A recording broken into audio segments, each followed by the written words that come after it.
Welcome back to Enlighten Up. You are listening to episode 28, the Akashic Records, Alligator Energy Feeders, and No More Karma with Maureen St Germain.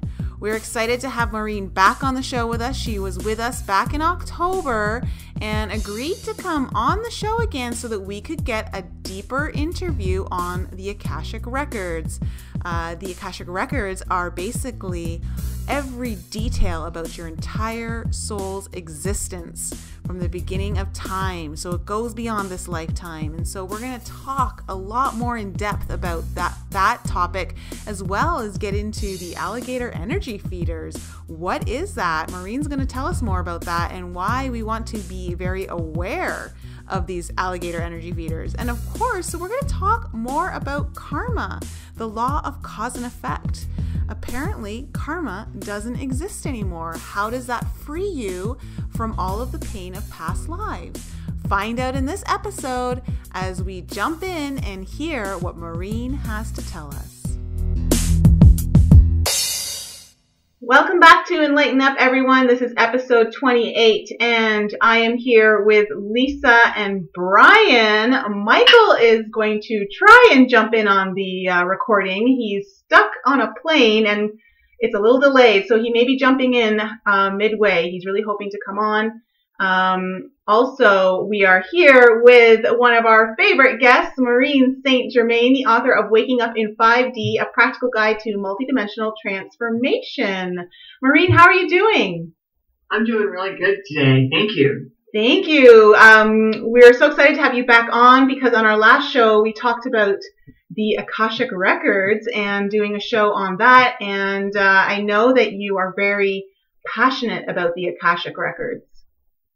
Yes, I am, and I appreciate your word, passionate. You know, people with passion sometimes get a bad rap because people think they're mad. But passionate people are just passionate. Doesn't mean they're mad. I know someone like that. I'm very much like that. We all do. So, the Akashic Records really are extraordinary as a tool and as an opportunity. I had the good fortune of being tapped to do this work. I was interested in this, but I wasn't necessarily feeling a call, but I got a very strong message that I was being given access to a dimension that had been closed to humanity for eons. And later I asked, well, was I the only one given access? And I was told, no, but you will be a way shower. And I am so grateful. In fact, I'm very excited because my book on the Akashic Records is printed in Chinese, and my publisher is now planning on publishing in English finally. My Chinese publishers move a little faster, if you know what I mean. Oh, wow. Well, I'm excited to read it once it's in English. Yeah. So it's a pretty amazing book, and they're just crazy about it, so it's wonderful. Good. Can you let our audience know, for those who may be unfamiliar, what exactly are the Akashic Records? Yes. The Akashic Records is a term that's borrowed from Sanskrit, and the person who spoke the most about it in our century is a well-known psychic called Edgar Cayce, and he was really considered the father of modern spirituality. And he was a man who accidentally was discovered to be able to give readings for people. He was a devout Christian, and he apparently had passed out under a bridge or something and began talking to somebody who was a passerby, gave them information on what was going on with their medical condition and then the remedies for it. And he got the attention of a well-known hypnotist who he worked with. Then he, as a salesman, lost his voice and was unable to speak. And the hypnotist got the idea that he could hypnotize him and maybe he could come up with his own remedy for himself, which happened. And then he began to work full-time in this genre. It wasn't what he thought was his proper calling, if that makes sense. But there was so much positive feedback that it was irresistible. And during that time, one of the things that came through was a number of past lives that he had spent as a healer and as a teacher And even though he did not believe in reincarnation as a devout Christian, over the course of the readings, he changed his mind and began to believe in reincarnation. And I think that's very important for people to understand and see, because just because you don't believe something today doesn't mean you might not be open to it later. So if you ever hear something that you think, that's hooey, or I'm not in on that, just shelve it. Maybe at some point you'll be ready to hear it, and you'll hear it with new ears and understand it so that you could accept it. So in his case, he had a lot of feedback about his other lifetimes. He called the Akashic Records, he called them the Book of Life, because I'm still speaking about what they are. And the point is, the Book of Life is the name he gave for this library, this imaginary library that exists dimensionally different from where we exist. So if we were Russian dolls, we would maybe be the third doll, and maybe the 11th doll out would be where the Akashic Records are. So they're part of who we are, but at the same time, there's such a vibrational difference that normally you and I wouldn't be able to access them. So what we do is we use a special, we received a special dispensation in this era as we close out this age and move into the Great Golden Age. And in order to do that, we want to clean up all the old stuff, the unresolved stories, the unresolved drama, and all of that. And so humanity was given a dispensation to learn how to access the records so anybody could go into the Akashic Records and begin to understand why people behave the way they do. And it's very, very useful. For example, I'll tell a story on myself. My husband, who I absolutely adore, murdered me in a past life. And the whole time he was courting me, I ended practically every phone call with, I don't know why, but I always feel afraid of you. And it wasn't until after we were married that this information came out in the Akashic Records. And little by little, we understood the drama behind it. And just, 3 months after we found out what had happened to me and who did it, 3 months later, we found out that I was pregnant with another man's baby at the time. So that adds excitement and drama to it. I was never upset with him about this, by the way. He cried when he heard it because he loves me so much. But it also led him to be very protective of me in this lifetime, which for my personality, who liked freedom, I was finding it cumbersome. I was finding it overwhelming. And so we had to find a balance. But knowing that his desire to protect me and, fulfill his mission this time around was driving his actions, made it so much easier for us to work through that part. And that's the benefit of understanding and information that comes in from the Akashic Records. Now, I'd like to offer a few more pieces of information about this data set, and that is, it is a living field. That means that because it's alive, you and I actually don't go into the records. We go to the threshold of the records, kind of like you might go to the reference librarian and she'll pull a book out for you, but you don't get to go in the back room where everything's locked up. And the reason for that is similar to the reason that you would see where Michael J. Fox in Back to the Future was looking at a picture of himself with his parents while his mom, as a teenager, is trying to make out with him. And he can see his face disappearing off the picture and he's going, oh no! And so the idea is if you were to go into the records and witness something that upset you, your energy would upset the field because it's alive and it's reacting to what's ever going on. So we work with what's called record keepers. Some of the record keepers are permanent, and some of them are, I'll call on temporary assignment.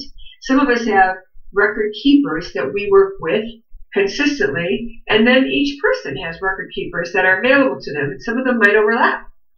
So the benefit is that we're working with these beings, and say you sign up to have an Akashic Records reading with me, what would happen is you would start to think about what you're going to be asking. And let's say the reading's 2 weeks from now. Well, by the time the 2 weeks are here, when you and I connect, one of the things that my tradition teaches, and no other tradition does this, is we give what's called opening remarks.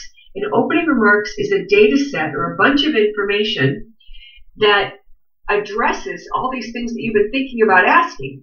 And it's a wonderful tool because it tells you that it's an authentic connection to the records, and it tells me, the guide, I'm not making it up, And I need that too, And, just today I had a client, a regular client, and we did opening remarks, and it took the whole hour. Normally, opening remarks are just a minute or two. So, it can be the full gamut. And the benefit of getting the help from the record keepers when you ask a question is you get the experience. So it's a live experience. For example, a lady who was asking about her daughter from her higher self was given to be more patient, but in the records, they showed her how afraid her daughter was, and she felt her daughter's fear.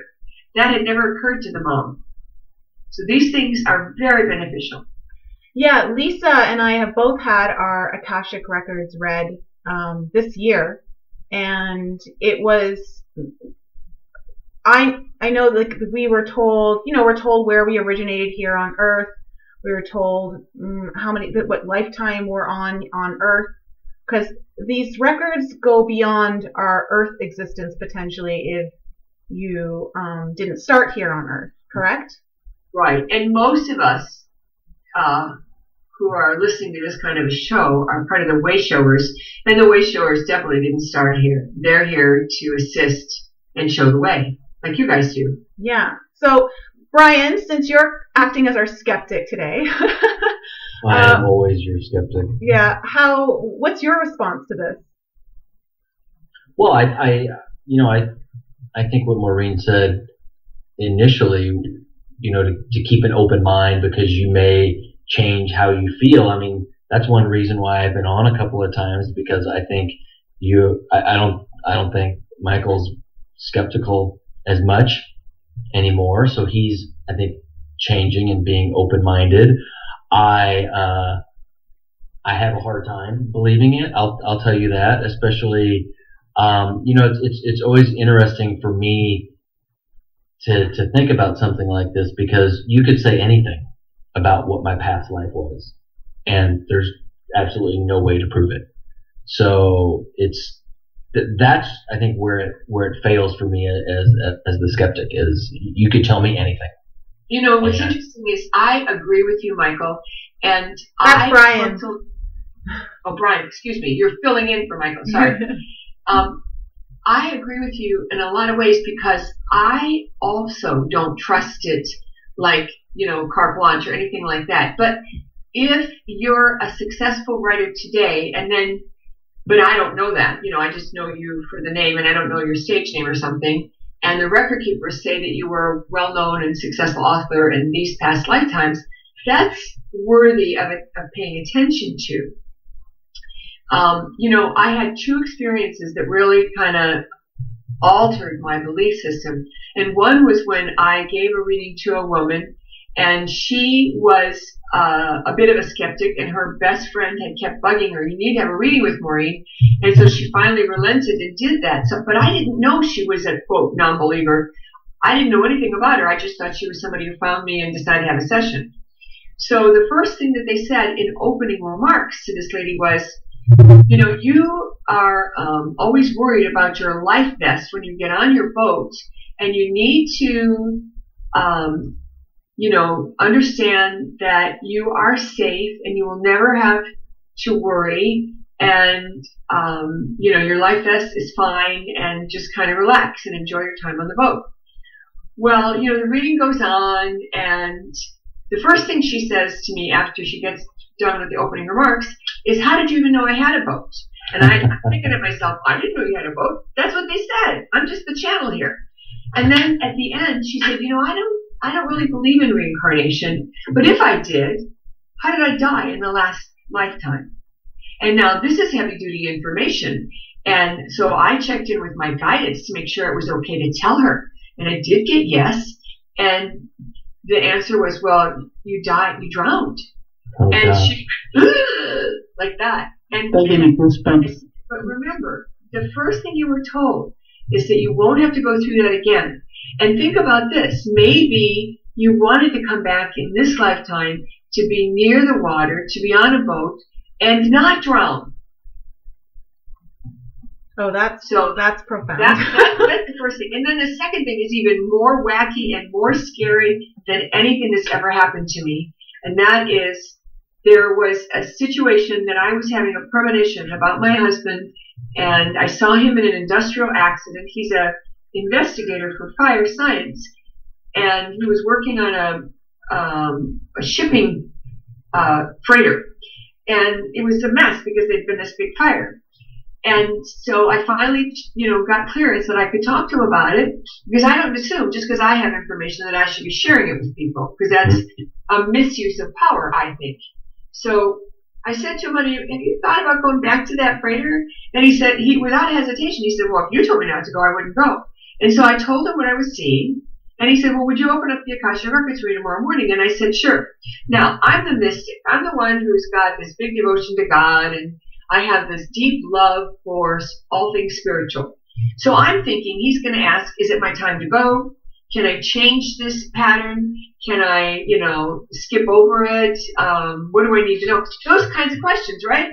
Like you might be told you have cancer or something, so you're going to say, well, what do I need to do to keep from having that take me out? But that's not what happened. First question he asked me was, what caused the fire? And out of my mouth came the words, it was to cover up a couple of murders. And I was so shocked that I kind of pulled myself out of the records, and I looked at him and I said, that's really weird. Nobody died. And he said, actually 3 people died. I didn't know that. Well, that would make you a believer. Yeah. Maybe we can make Brian a believer. Book, Waking Up in 5D. I have that book. I'm reading it right now. I love it. Okay, so here's where I think the disconnect comes in, because until you've actually personally experienced something like that, it's very hard for someone to believe it if they're more skeptic than not. And I feel like that's where Brian's at. Like, until you actually have an experience where you just can't deny it, that's when you're going to start believing in certain things that you don't believe in right now.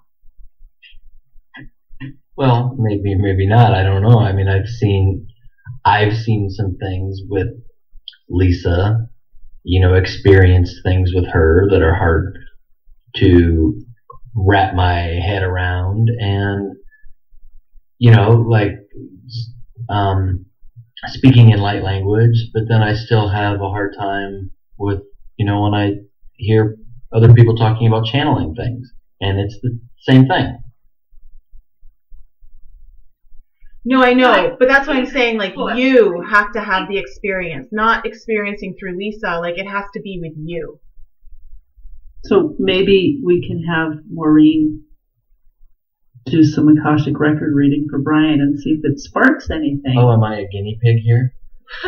I don't think you're a guinea pig. She's done this. Things on people who don't want one, so don't count me in on that one. Oh, I'm very interested. I mean, Lisa and Nicole have been asking me to do this for a long time, so I'm very willing, and I'm very curious as to what the readings would say. I'm not that much of a skeptic that I would refuse. Well, you might lose your radio spot, though. It's a risk I'm willing to take. I love it. That's funny, Maureen. Thank you. I love, I think humor is really the gateway to opening our hearts. And when our hearts are open, everything else shifts. So, and I love the fact that you guys get my jokes and we like humor. I do too. Yeah, we completely agree with that sentiment. I'm happy to do it. I would say, since this has never happened before, I wouldn't open your records on the air, because I think that would be uncomfortable for you, and it might be uncomfortable for a lot of people, depending upon what comes through. I don't have any secrets in my present or past lives that I think I should be ashamed of. So bring it on. Bring it on. We'll have to set that up. And we really would have to be like, everyone else would have to be observers. You wouldn't be able to jump in and talk or anything. I mean, you could, but I'm thinking in terms of maintaining the integrity of a real reading, you know. Yeah. Okay. So whatever you need, you just tell us. Yeah, we'll you just tell us. Yeah, I think it sounds like a great experience for the listeners of the podcast. You can do this as a big, big promo or something, I can see us doing that. Now, I'm going to be teaching in China. I teach the Akashic Records in China, and I'll be gone for a month. I teach both in mainland China and Hong Kong, both. So yeah, I was curious about. I lived in China for 5 years, so I was curious about why your first printing was Chinese. I was so popular that they printed every book I wrote. And because my Akashic Records classes were so big, they asked me about my book in Akashic Records that had been, on the back burner for a while. And I said, well, heck yeah. And they said, well, yeah, but we want to have it before you return again. And they literally turned it around like in 4 or 5 months. Wow, because that usually takes a minimum of a year for publishing companies. Yeah. Certainly a year within, the United States publishing circuit. Yeah. So, and then what happened is I signed a book deal for Waking Up in 5D, the exact same, within like a 2-week time frame. I signed both of those contracts at the same time. So literally was publishing 2 books with 2 different publishers. But the Chinese publisher had already published Beyond the Flower of Life, the Reweave the Fabric of Your Reality, the Be a Genie book, the Manifestation book, and they were just eating it up. And I was so popular, they wanted to keep it going, Wow, that's amazing. Yeah. And I'm also published in Russian and Italian. And again, I did not go searching that. These people came to me. Wow, you're putting out the right vibe. I'm putting out a vibe that people want, and I'm grateful that I can do that. I get to do my job. Thank you guys. Yeah, that's awesome. So, would you have time today? Would it be something you could do today to read or do a shorter reading of something, Brian? I think I would want to have a little more setup time, to be honest. Okay. And also I would need Brian's full legal name and go through the process. And I don't think this is the right.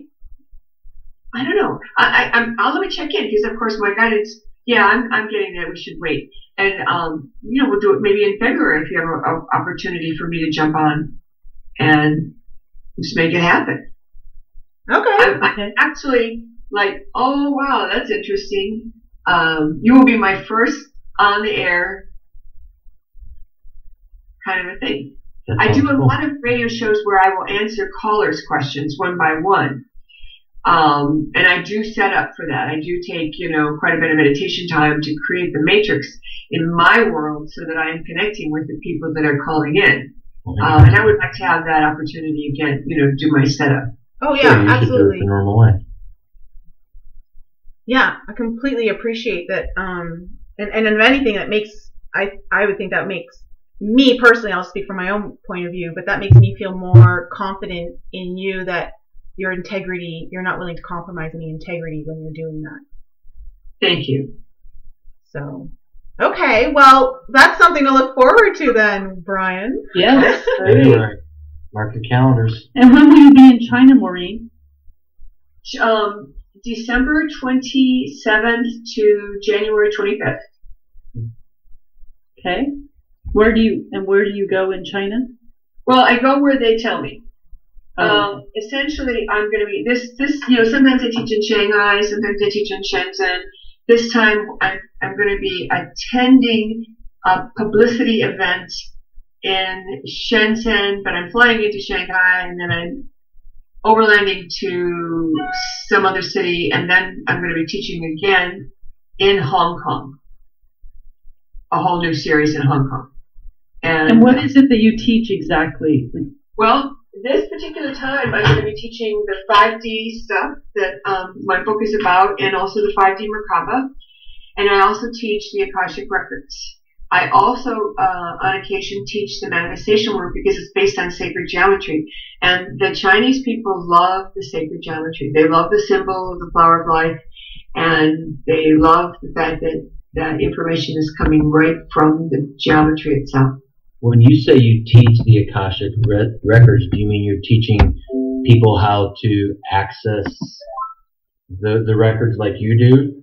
Yes. So the level 1 is you learn how to access the records for yourself. And level 2 is you access the records for another. Michael's on. Hello. I'm like, you made it. I did, and I would have made it just in time if it wasn't for Grand Cayman traffic of all things. Well, Grand Cayman traffic's better than other kinds of traffic. Grand Cayman, and we're supposed to feel sorry for you? Yeah. I had to sit by this couple, this overly PA couple, and it just drove me crazy. That's like one of the most annoying things ever. It's like ridiculous. Too much affection and love for you, Michael? Yeah, and other disturbing things I really don't want to say on the podcast. Pretty sure there was some arousal going on. Oh, okay. Yeah. Freaking great. Looks like you just said it on the podcast. Anyway, what did I miss? Well, sorry. Yeah, we're just. I'll try to catch up. Yeah, no, we're just talking about the Akashic Records, and Brian is. Did we find out how old Brian is? How many lives he's got going on? No, Brian's going to have them read in February. We're going to do another show where he'll have them read. All right, that's cool. So. All right, I'm sorry to just break in and cut you off, but continue. Don't mind me. Okay, so Maureen. Yes. With the Akashic Records, what are certain things that people can learn from? Because for the most part, like you said, our audience, they're somewhat aware if they're listening to this particular show. Can they learn what star systems they're from or anything like that? They could, but I don't specialize in those things. I specialize in what you need to know now to become closer to your divine path. There are teachers that will tell you past lives and star systems, and I get that information, but that's not what I, personality-wise, am interested in. And to be really clear about this, I made a contract with the Akashic Records that I did not want to open the Akashic Records for entertainment purposes. This is why when you guys talked about me and Brian having a session on the air, I said I wouldn't do it unless he really wanted it, because to me that's just for entertainment and I don't do that. That's just my preference. Some people might. So what that means is, somebody says, well, 8 people told me I was the Queen of Sheba, and I want to know if the record keepers can confirm that. And I would just laugh and say, well, go ask somebody else. I'm not going to do that, because that's not. I'm interested in helping people on their path of ascension. I'm interested in helping people on their path of spirituality, their self-improvement. And so that's what it's like. But I can tell you some of the things that the record keepers will tell someone. For example, I had a session with a lady where she was told that she was on a very big mission and that she was a bridge builder and she was a grid maker. And she confirmed that. Oh, yes, I've been doing that work. She was also given some very specific information about her house and a situation that was on her kitchen floor that I had no idea, but it made me choke and cough. And I said, whatever it is causing a lot of trauma. Turns out it was the litter box for the kitties. In another case, a person's mom comes through. And again, even though I don't consider myself a medium per se, I do get messages from people's family members, and they tell them things that they need to know. Woman was asking about her work, her business line, and what she was doing. I do have a lot of business customers who ask about their business, about who they should have on their board, if so-and-so is ideally suited for this job. And that's always very helpful because I get a read on people right away when they tell me the person's name. And I can give them, well, this guy's good if he's your treasurer. This guy would be good if he's your record keeper. And the other kinds of information I get is on relationships and what's going on with your relationship and who is in your life. Let's say you're having drama with your downstairs neighbor, and you give me their name and you want to know, what's up with that. Mm-hmm. Then the record keepers might say, well, this person has energy that needs to be cleared, so you might have them cleared. They might say, this person in a past life was hurt by you and is looking for something from you that you're not able to give at this time. So the only thing you can do is give them kindness. So basically, it's kind of like, when I think we talked about this on a previous show, Michael, about psychics and how you were like, well, what's the point of getting a psychic reading? It sounds like what you're doing, Maureen, with the Akashic Records is helping people provide some guidance, which can come with psychic readings, but doesn't always come with psychic readings, that will help people understand the deeper levels of what's kind of going on, so that in some ways I think it helps people bring in some more compassion to the scenario. Exactly. And that's exactly what happens. And that's exactly why everybody was given access to learn if they want to, so that they can be more compassionate. Because if we're all more compassionate towards each other, we're more compassionate towards ourselves. And if we're more compassionate towards ourselves, we can actually transform the world. The biggest sellout is always, the person you look at in the mirror. I think it's just fascinating what you said about neighbors, and who would think that maybe you had something going on with them in a past life, just a random person. You move into some apartment building and, suddenly you're just having trouble with a neighbor upstairs, and to think that that's, a relationship that you actually created or something that has to be worked out between this person. I don't, it's just not something that nearly anybody would think of, And for me, I actually have had 3 neighbor situations in a row, 3 different houses that I lived. I went from, moving because of a bad neighbor situation. And you just made me think of those 3 people, like, wow, I wonder, like, how crazy that is that maybe I had something to work out with those 3 people. Like, they all just showed up in my life. Yes. Well, and I will tell you that people with a lot of light will agitate people with dark entities or dark energies. So your light irritates them and they want you to go away. So that's what happens. I had one of my doctors that I go to was telling me about one of her crazy neighbors, and we had the neighbor cleared. And it turns out these guys were holding, first of all, they were using the apartment for Airbnb, so they were doing lots of surprise, parties and garbagey stuff that shouldn't be going on. And secondly, they were doing other stuff they shouldn't be doing. And so the apartment was cleared, and the neighbors themselves were cleared. And probably within, 4 or 5 weeks, the whole situation did a 180. Those guys were kicked out, and everything changed. She's now trying to buy that space so she can control it, because she owns the place below them and wants it clear, And there was a lot more to that that I'm not telling because it's too complicated. But the energies were cleared, and so those people were no longer a vibrational match, and that's how that works. When you have a lot of light, you can agitate anyone who doesn't, and when a person can get you to react, you are literally feeding alligators. So the number one thing to do when someone agitates you is to find a way to smile and say thank you.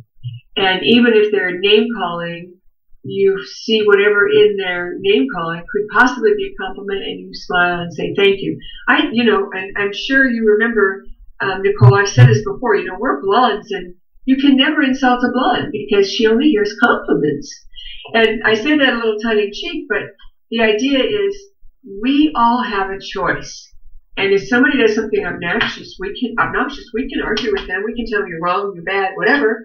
Or we can just, pretend that it wasn't a diss and see it as a compliment. Because why do they send these barbs? Not because they want to hurt you, but because they live on the energy you create when you get upset. In fact, I just wrote an article. It was in a magazine. It's also on my website. And it's called, your negative loosh is, causing all these problems. So your reaction is actually what they're looking for. It's funny. When I was a little girl, my brothers used to bug the heck out of me, and I would go crying to my mom, and my mom would say the same thing to me, and I didn't get it. Of course, when you're a little kid, you don't get a lot of stuff, but. We just did a show. Our last podcast we talked about frequency family and how as you're raising your vibrations, you tend to lose people from your life. Yeah, that's also true. And that's the important thing that I teach in the book, Waking Up in 5D, that your goal is to be a vibrational match for where you are spiritually and emotionally, so that everybody you attract to yourself is a vibrational match. And when you attract somebody who's not, it's because you're ready to release that belief about yourself or that pattern about yourself that you used to believe, and they're triggering you to react. And one of the things you can do is look at what they're saying and think, I wonder why that makes me so mad. And I'll tell you a funny story. My mother is a lovely human being. She's still living. She's in her mid-90s. And one day when I was in my mid-40s, I was at her house, and she's looking at me in this skinny black dress with a wide red belt around my hips, and it looked really cool. And she says, honey, when you wear the belt that way, it makes you look heavy. And I started to laugh, and I said, Mom, I'm pretty sure everyone knows I'm overweight. I'm not overweight anymore, by the way, but back then I was. And I said, Mom, I'm pretty sure everyone knows I'm overweight. I want them to know I'm fashionable and that I know how to dress. And I laughed like you are. I just laughed at it because that was so funny. I thought, she's worried about people thinking I'm fat. I'm thinking, I don't care what they think I'm fat. I want to look like I'm hip, And what a phrase. I'm hip as I wear the belt on my hip. Huh. Hey, Maureen, I wanted to ask you about karma, and I know you talked a little bit there was a little bit about it in your book, that as of 2012, there's no more karma? That's true. Can you explain that to our listeners? Yes. I started getting this message in 1995, and when that first came in, I was horrified. What could that possibly mean? We've all kind of grown up with this whole idea of karma, and now I'm coming around getting messages that there's no more karma. So I initially tried it out on some friends, and it did not bode well. They were like outraged that I would say such a thing. So I kept going back to the altar, and the short version is this. If we're moving into the great golden age, if we're all going to be 5D, where we don't need negative stuff to color our existence, and we are only interested in things that are pleasing and what I will call the God choice as compared with the not God choice, then the need for karma has evaporated because there's no need to keep score because everybody's already a good guy. And although you're going to have lots of variety of experiences, none of them are going to be negative experiences. They're going to be interesting or whatever they are. So there's no need for apologies. There's no need for karma. And the whole thing of karma, that wheel has slowed down and stopped. Now what's interesting is I've noticed that people that still say, well, I still believe in karma, they're still getting stuff hitting them. But if you just simply announce, okay, fine, I don't know what it means, but I like the idea of no more karma. I claim that for myself. It's like this big weight will be lifted off of you. You're no longer held back by the sins of another lifetime. You're no longer held back by the mistakes you made yesterday. And that's very powerful because all of us made mistakes yesterday. And the goal is, okay, now today I'm going to do better. Whatever it is, whether it's the way you raised your kids, whether you made a choice that you wish you hadn't, maybe you said something you wish you hadn't, all those things that we do that we think, oh man, I could have done better here. All of that, we get the opportunity to have self-reflection, but we don't have to punish ourselves anymore. We don't have to take punishment for it because the universe has collected enough data. They already have all the data they need on the dark, and it's no longer required. So who was in charge of making this decision that there is no more karma, and how come people didn't hear about it or get the memo or see it on the news? I got the memo. People in general. Well, it's the same reason why we believe in prophets and mystics, because they're bringing us information that's on the cutting edge. You know, one time when my kids called me out on something I said, and I just laughed at him, and I looked at him and I said, you know, when you were a 3-year-old, I was teaching you about karma. I haven't changed. I'm still at the front of the line. I'm like Lewis and Clark. I'm out there cutting the forest out or mapping the territory for people so that they can know what I know. So I'm not the only person today saying there's no more karma, but I am quite certain that I was the first person to say it back in 1995. Yeah, that makes sense. sense. And who's in charge of karma? Like Brian asked, too. We are. Isn't that great? I mean, who came up with this new rule? No more karma. Where did you get that message from? My guys. My guys. This is the way I see it.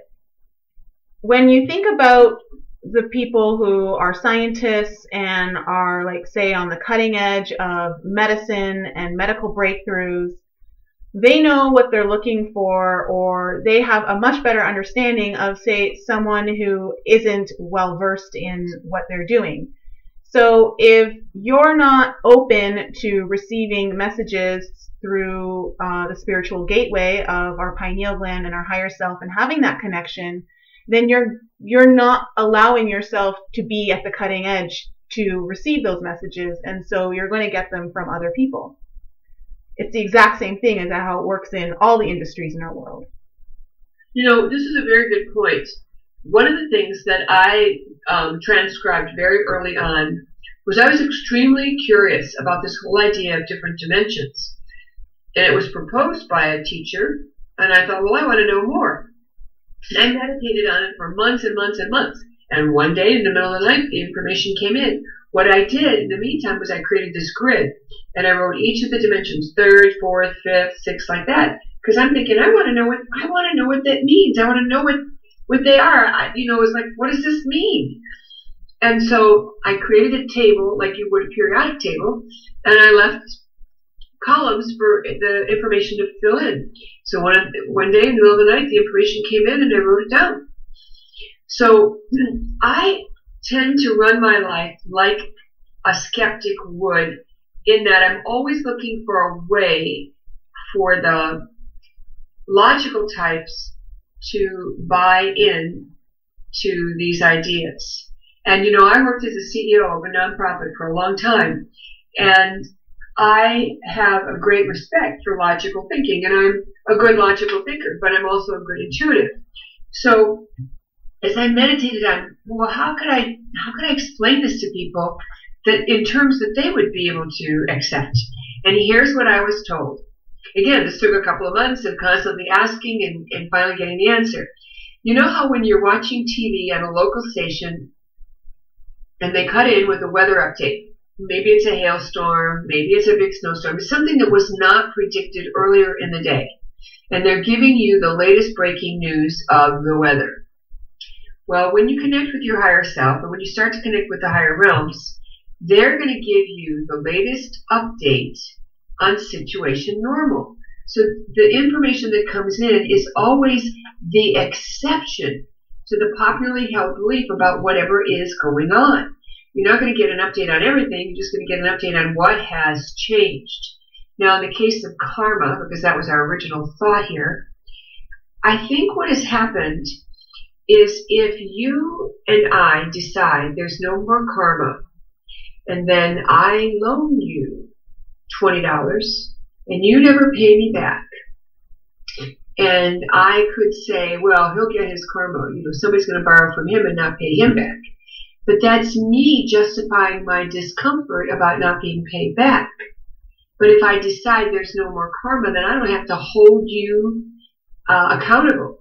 Now, the cool thing is, someone might say, well, what's to keep you from being a murderer, Maureen? And the answer is, I have personal integrity. And in 5D, you have no desire to behave badly. So you don't have to have the policeman watching. It's like there's, in the world of organizations, there are some organizations that are self-policing, and there are some organizations that have what I would call oversight by the federal government or some other authority.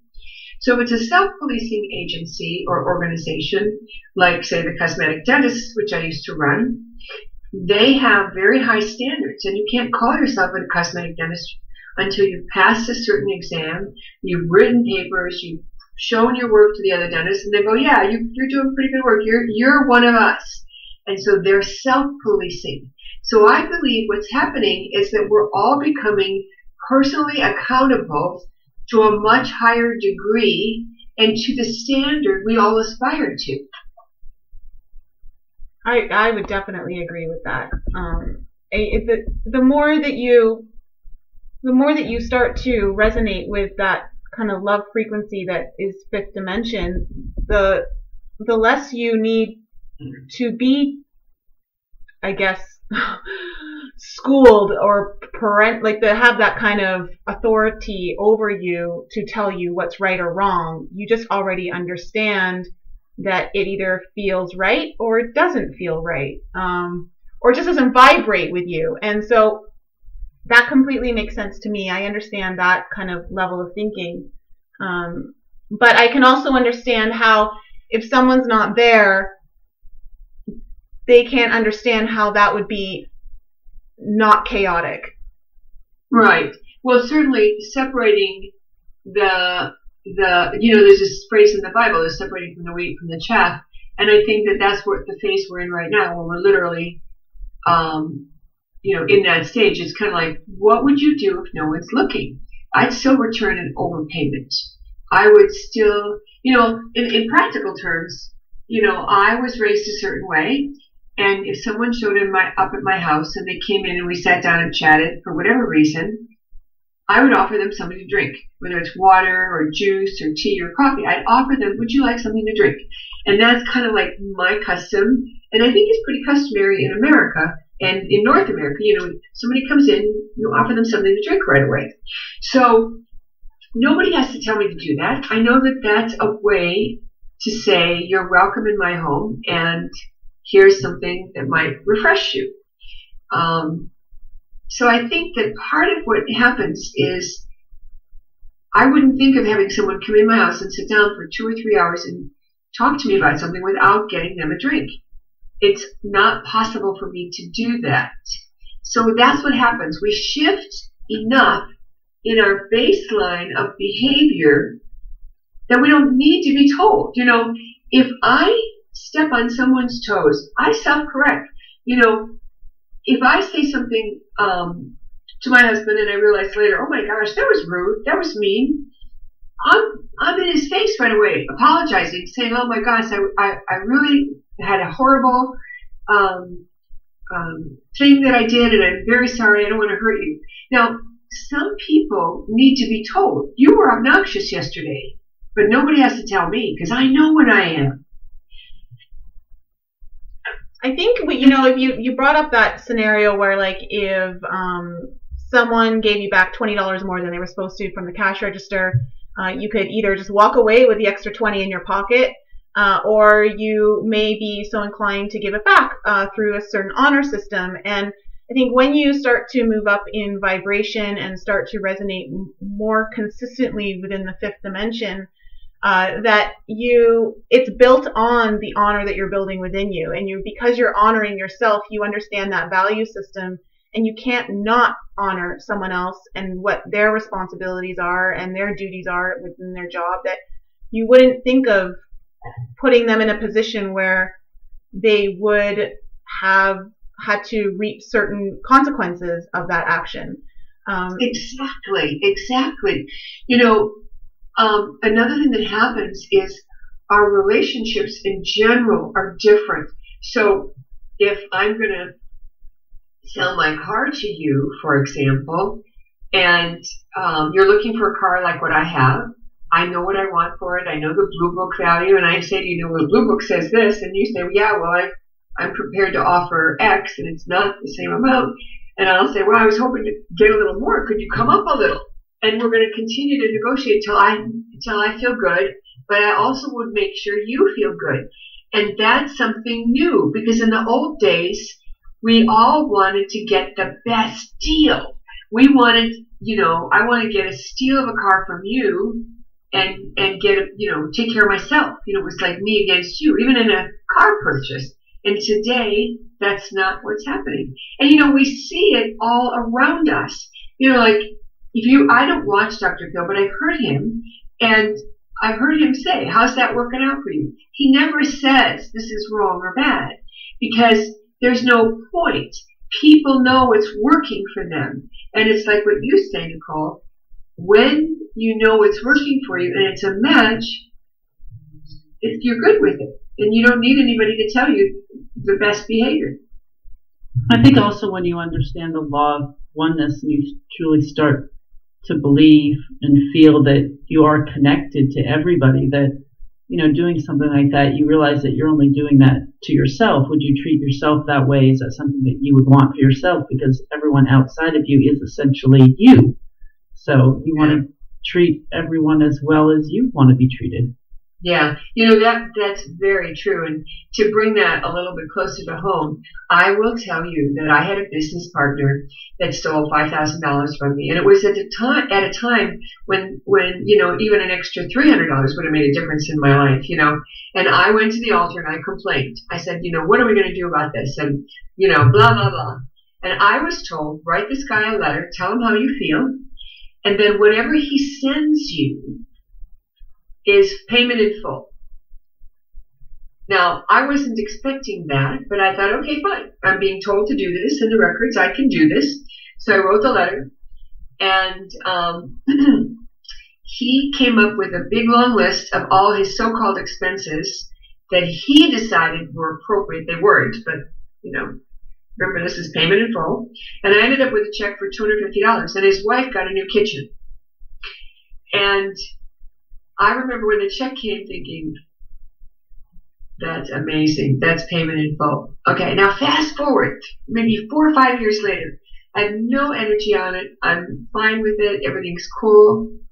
And I get a very clear message that this person that I haven't thought about for 5 years is another version of me. Now, take that in your mind and wrap your brain around it. And if that man is another version of me, and he's loosey-goosey about financial arrangements, because I was not the only one that he pulled fast ones on, it turns out, and I was being super rigid about agreements and, following the letter of the law, so my association with him was to bring us both towards the middle, which we ultimately did. But the funniest thing is, if he's me, did he really steal? And you have to laugh and say no. Because all I did was take from one pocket and put it in the other. Yeah. But did you get a new kitchen? No, I didn't need a new kitchen. So, I was a traveler, I'm kind of a gypsy. Well, a version of you got a new kitchen. Michael, go ahead. Oh, I just said a version of you got a new kitchen. There you go. Well, I don't know whether I was oh yeah, of course. What was I thinking? Right. So I think we touched on this on the last time you were on our show about our multidimensional selves, and I know, Michael, you were having a really hard time wrapping your head around that idea, and you just don't.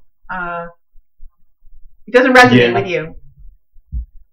Yeah, but you played along. It was great, Michael. I mean, I kind of feel like a useless cod on this conversation. I'll be honest with you guys. Well, I like the fact that you, used my own metaphor on me. It's very funny.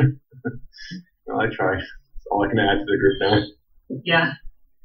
So is there a way to know how many versions of yourself are out there? Yeah. You can ask. I asked one time, and typically a person might have anywhere from 3 to 7. Some very highly evolved beings may have, double digits. But who cares? It's not important. What I can tell you, did I tell you the story about the 2 doctors? No, yeah, I told you on the the plane? Japanese guy, I think. Were those the two girls on a plane or something like that? No, it's a different story. This is a true story about a well-known author named Walter Simkew, Siemkew, and he's written books about reincarnation, and his most famous book is called Return of the Revolutionaries. And I highly recommend this book. It's very powerful. And his premise is that all the people who were part of the American Revolution are back in embodiment. And of course, my comment about that is, well, if that's true, we're definitely going to make it, because those high beings sure as heck wouldn't come back if they thought they were going to fail. And, so I tell people, read that book. And I've been saying that for 20 years. It's been out for quite some time. And, so one of my students went to one of his lectures. And, after the lecture, she went up and talked to him. And she said, one of the ladies I study with says that there's more than one version of the same person. And I want to know what you think about that. Because he's talking about reincarnation. He's not talking about what I'm saying. And he said, oh, I absolutely believe in it. And he said, let me tell you my story. So he proceeds to say that he was giving a lecture in Hong Kong. And an Indian doctor approached him after the lecture. And they had an instant liking of one another. They decided to connect, and they went out for a meal, and they stayed friends. And it turns out that the Indian MD is studying an area that Walter used to study and kind of set aside so he could focus more on this work.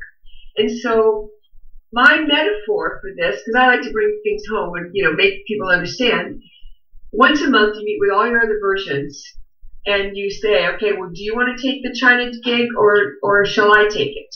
And you're going to, oh, I gig, no, you take it. It's fun. And it gets really funny. So think about that. Anyway, these two guys, and he said he was certain that this man is another version of himself, and that he picked up the thread on something that Walter could not continue and do what he was doing. So he kind of set that aside. So another doctor, Walter, only an Indian guy, came in and picked that one up. See, I totally get that, but I know, Michael, you don't, right? It's not that I don't get it, it's that I just don't believe it. Well, that one's about something. But I'm one of those people that, unfortunately, I just have to have a lot of experience and myself to really kind of jump into the belief system. Like, I never believed in karma in the first place. So, at least we agree on that one right now. Yeah, exactly. I never believed in it. So you came in, and this is something very interesting. People in certain generations can be way ahead of the curve. Like, I'm way ahead of the curve of my generation. And you might be the same. You might be like one of those, they call a lot of us early adopters, but there's this connection with how things are. And the fact that you never believed in karma in the first place, it's awesome. All right, Maureen, you and I, same page, like it.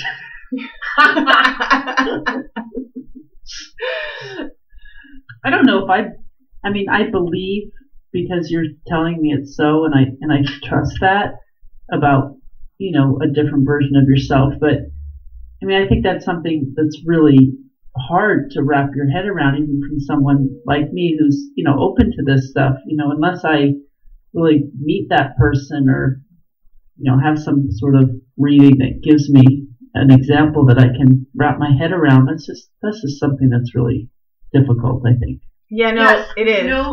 I get that. And for me personally, a lot of the information that I have gotten over the years has come through either in the teaching environment or in the readings. And one of the things that I get continually about people meeting other versions of themselves, it isn't so that you will work together. It is so that you will boost each other.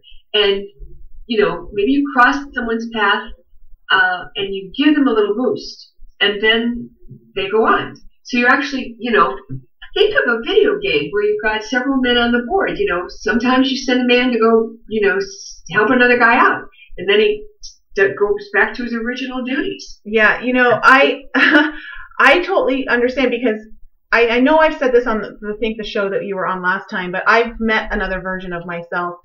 And that's exactly what's happening is this girl is probably close to 15 years younger than me, but she's in the exact same industry of health and all of that, and very interested even in the healing aspect. But first it was most the food, and that's how I was too. I was really into the food, and then I really moved more into the healing. And she just called me last week to be like, can we talk? I'm starting to really get into the whole metaphysical, like the meditation and the more healing aspect of the wellness, and I'd love to like pick your brain on certain things. And so we're actually talking in 2 days about this, and I have to say it trips me out knowing what I know now, that when I chat with her, I don't know how to explain it. Like it is very interesting, kind of mind-blowing and hard to absorb, but at the same time it's already absorbed, if that makes any sense. Like I just don't even know how to explain it, but until you actually feel it, that's when it starts to kind of click into place. Because before I knew that, or like knew it was her, it was so hard for me to wrap my head around the multidimensional self and knowing that there may be a couple other versions of me out there. Lisa, what you might do is ask your guides or your angels or your higher self, whatever you work with. Okay, I'm ready to meet another version of me, and I'm ready. Bring it on. Okay. Yeah, and Lisa's going to report back. I'll report back and see if I get an answer. Well, this brings us to that whole idea that once we ask or put it into our mind, that's when we're allowing ourselves to experience it. So. No kidding. In fact, when I still worked in the corporate world, and I know that I'm a little bit of a change maker. So when I worked in the corporate world, there were some things that were going on in the office that, I was kind of nudging. And apparently I got hung out to dry for being the problem. And I got called in, I was a manager, and I got called on the carpet, given a warning, blah, blah, blah. And I came home and I went to the altar and I complained to El Morya, the ascended master on the ray of the will of God, first ray. And he was my direct report at the time. And I said to him, I am sick and tired of being the scapegoat, blah, blah, blah. And I was really, really mad. And then I said, and if there was a lesson in here for me, I didn't get it. You're going to have to do it again. Well, I don't recommend doing that. Because the very next day, I get a call from a guy at the state level. I'm working on a project at this organization for this bigger group. And he's friends with all the people who work in my office, and we're all like networked together in this bigger group. The first words out of his mouth are, Maureen, honey, you know I love you. And I said, yes, I do. And then he proceeds to tell me that I've been heavy and too insistent with somebody about a speaking gig that they promised and now they can't keep. You remember that meeting in the letter of the law business? I was insisting, well, you promised. And they said, yeah, but we made another booking. And I said, yeah, but you promised. All I wanted to hear them say was, yes, and I'm so sorry I can't do it. And they wouldn't say that. So I'm looking for, well, you promised. So he says, you're going to have to lighten up because it's become a big problem and they've asked me to interfere. And he says, I don't have to do any more, do I? And I said, oh no, I got it covered. And he said, I'm not going to mention this to your boss. And I said, thank you. Consider it handled.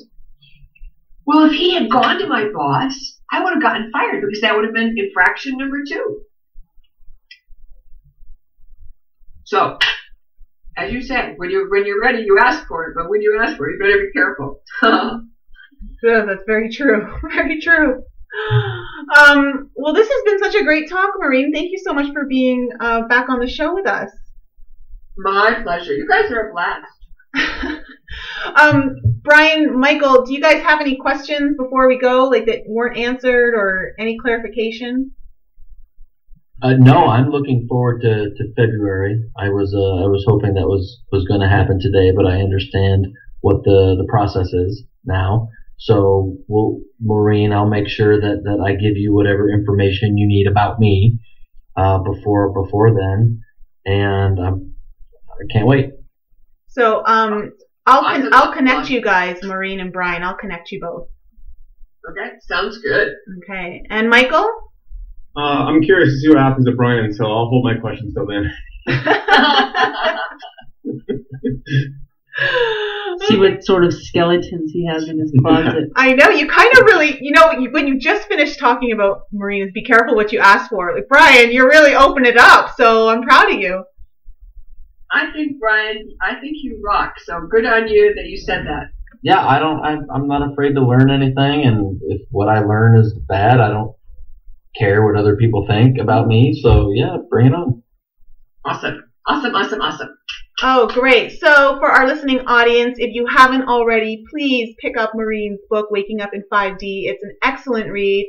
Definitely at the top, in one of my top 10 books that I've read to date in this lifetime. And if you are interested in Akashic Records, you do courses, Maureen? Yes, I do. I do online courses, and I teach in New York City. And I live a lot on the West Coast. We have 2 homes, New York and San Diego. So I don't have any classes going on the West Coast, although I've had a lot of conversations with people about having a class here. It's very curious. The East Coast is my turf, which is why I really like teaching on the East Coast. West Coast is my husband's turf, and so that's why we have 2 homes. Oh, nice. Very convenient. Okay, well, thanks so much for being on with us. And to our listening audience, if you have any show ideas or topics that you'd like to learn more about, please send them into our email at info@enlightenup.us. And of course, for any more information, you can visit our website, enlightenup.us. Again, we're going to leave some links to Maureen's details in the show notes, so you can find them there. And that's about it. So thanks again, Maureen. You're such a joy to have on the show. We appreciate you and look forward to the big reveal, Brian's reveal. Dun, dun, dun. Dun, dun. We can all make predictions of what he was in past lives. You know what? Maybe we'll write it down. That's not necessarily what he's going to get. Remember, I'm not interested in information for information's sake. It's for whatever he needs in the moment. Yeah. So come through. All right. Well, we look forward to that. So coming up in February, we'll do that episode. So thanks again, everyone, for being with us today, and we'll catch you in the new year, because that's when our next episode is going to come out. Thank you, everyone. Bye. Bye-bye.